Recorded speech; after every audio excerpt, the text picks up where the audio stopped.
नमस्कार, आप सुन रहे हैं रेडियो हिंदुस्तान। मैं हूं आपके साथ उमा प्रभाकरण। हमारे इस कार्यक्रम वैदिक विचार में आज का विषय है न्याय का भारतीयकरण।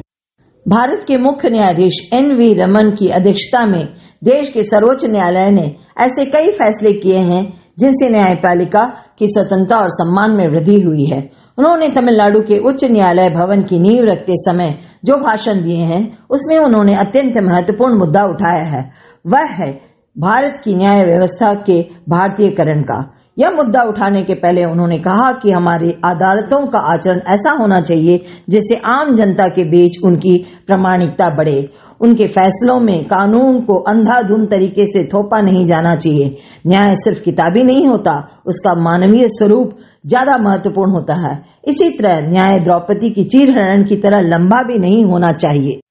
अब भी देश की अदालतों में लगभग 5 करोड़ मुकदमे लटके हुए हैं। कई मुकदमे 30-30, 40-40 साल तक चलते रहते हैं। उन्हें लड़ने वाले लोग और वकील भी कई मामलों में दिवंगत हो चुके हैं। यह इंसाफ नहीं, इंसाफ का मजाक है। न्यायमूर्ति रमन ने बताया कि देश में 1104 जजों के पद हैं, लेकिन उनमें से 388 अभी तक खाली पड़े हैं। उन्होंने विधान पालिका और कार्यपालिका द्वारा किए गए अतिक्रमणों का भी जिक्र किया। न्यायाधीशों को इन मामलों में नागरिकों का हित सर्वोपरि रखना चाहिए और सरकार, संसद व विधानसभाओं में कोई मुरव्वत नहीं करनी चाहिए। उन्होंने हमारी न्याय व्यवस्था के भारतीयकरण का बहुत महत्वपूर्ण मुद्दा भी अपने भाषण में उठा दिया है। भारतीयकरण का अर्थ क्या है? यही है कि हमारा कानून आजादी के 75 साल बाद भी मूलतः औपनिवेशिक ढर्रे पर चल रहा है। अंग्रेजी के बनाए हुए कुछ कानून हमारी सरकारों ने रद्द जरूर किए हैं, लेकिन अभी भी वही पुराना ढर्रा चला आ रहा है। देश के सभी लोगों के लिए एक जैसा कानून कब बनेगा? पहली बात तो यह है कि हमारे उच्च न्यायालयों में बहस और फैसले प्रादेशिक भाषाओं में क्यों नहीं होते? उसके लिए हमारे कानून पहले प्रादेशिक भाषाओं में ही बनने चाहिए।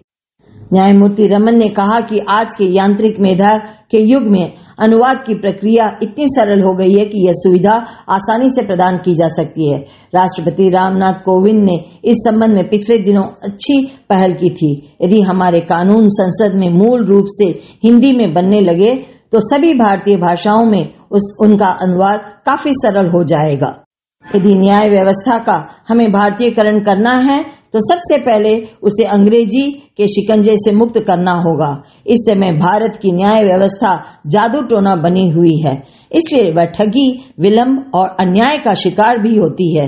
क्या देश में कभी कोई ऐसी सरकार भी आएगी जो सचमुच न्याय व्यवस्था का भारतीयकरण कर सकेगी? आज के इस महत्वपूर्ण वैदिक विचार के लेखक अंग्रेजी हटाओ के कर्णधार भारतीय विदेशी नीति परिषद के अध्यक्ष डॉक्टर वेद प्रताप वैदिक जी हैं। अब अनुमति दीजिए उमा प्रभाकरण को, फिर मिलती हूँ आपसे। तब तक करते रहिए काम और सुनते रहिए रेडियो हिंदुस्तान।